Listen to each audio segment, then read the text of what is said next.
Mga ka-huggers, welcome to another video.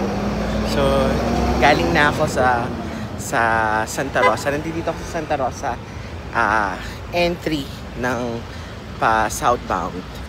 Ayan. Northbound pala. Okay. So, nandito ako, nagpa-warn RFID ako. So, kwento ko sa inyo kung ano yung experience ko. Medyo matagal. Siguro kasi hindi pa nila masyadong gamay yung proseso. So, kwento ko sa inyo.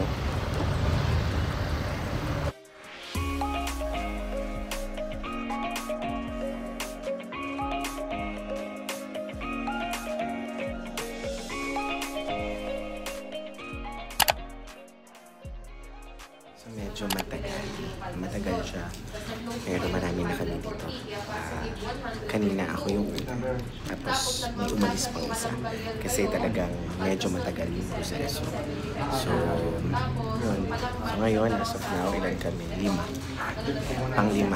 Una ako, tapos may 4 pang kasunod. So, yun lang. Successful na. Tanggal na yung RFID na sticker. Pero I'm just waiting for the new card na lang. So, pati yung dalawang card, kukuhanin. So, kukuhanin nila yung dalawang card. Kung mayroon kayong Easy Trip, tsaka yung Auto Sweep. So, yun. So, punta tayo. Ayan. So, you need to visit yung kanilang website, AutoSweep, rfid-online.com/interop.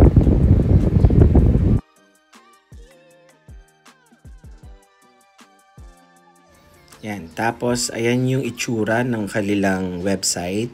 Then, fill out nyo lang yung form dyan. Step 1 to 3 po yan. Ayan. So, yung account number nyo. Makaka-receive kayo ng registration successful. Tapos, okay na yon. Mabilis na yon pag nakatanggap na kayo nyan.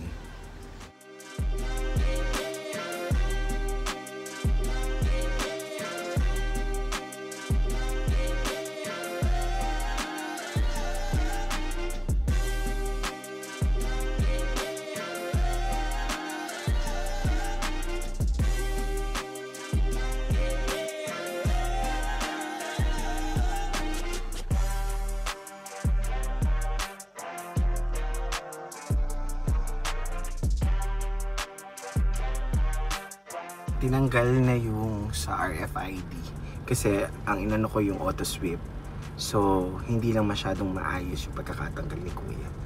So yan, tsaka bells. So mamimili kayo, so either auto sweep yung stay nyo or yung RFID. Okay, so kwento ko sa inyo. So kaninang mga mag 8 o'clock ng umaga. Ayan. So, I think quarter to 8 yun. So, ako pa lang yung una dito sa Santa Rosa, sa entry pa northbound. So, ako pa lang ang tao. Then of course, tinanong nila ako kung nakapag-online na daw ako ng application. So, ako wala. Hindi pa ako nakapagpa-online application.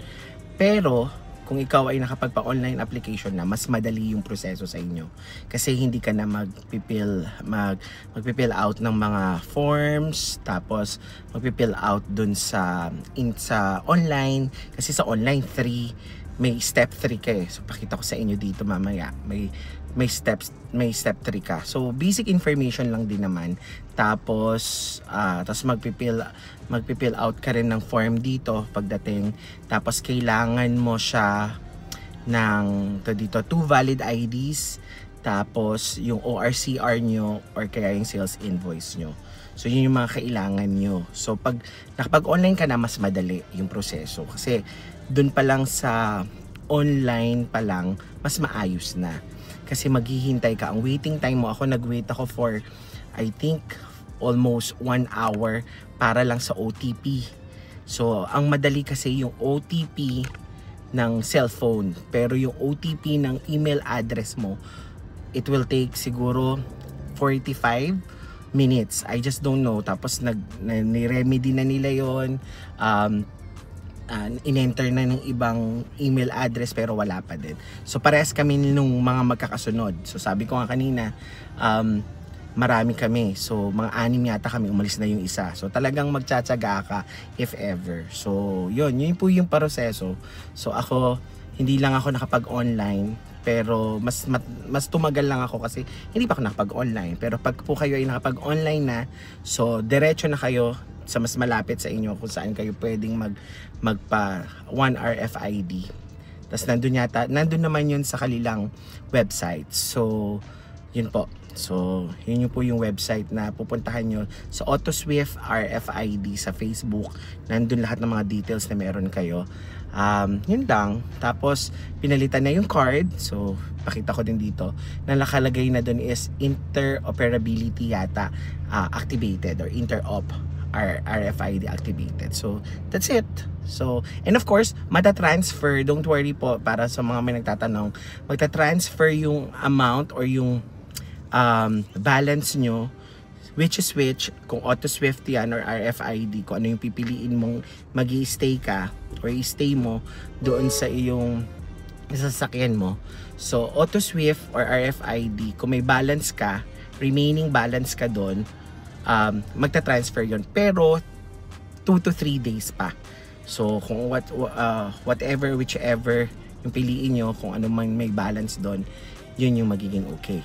Pero may disadvantage pag wala, for example yung isa, for example RFID mo, walang remaining balance, kailangan mo siyang loadan kasi hindi ka makakapag-proceed. So yun, so dapat merong remaining balance, which is which yung AutoSwift mo or RFID mo para mag-proceed ka. So yun lang. So I think the long wait is over. Okay, ako bagong driver lang naman ako. So yung mga iba, sabi nga namin kanina, ito na yung pinakihintay nila na maging isa na lang kasi nga naman 'di ba? Maraming pag nandito ka sa Luzon area or dito ka sa Luzon nakatira talaga is need mo naman talaga na magkaisa na lang or need mo talaga ng it's either AutoSwift or RFID. So yun lang mga ka-huggers. It's nice to see you and talk to you. Ayan. So more videos to come po. So maraming salamat for joining me for this experience ng 1 RFID. Until next time mga ka-huggers, bye!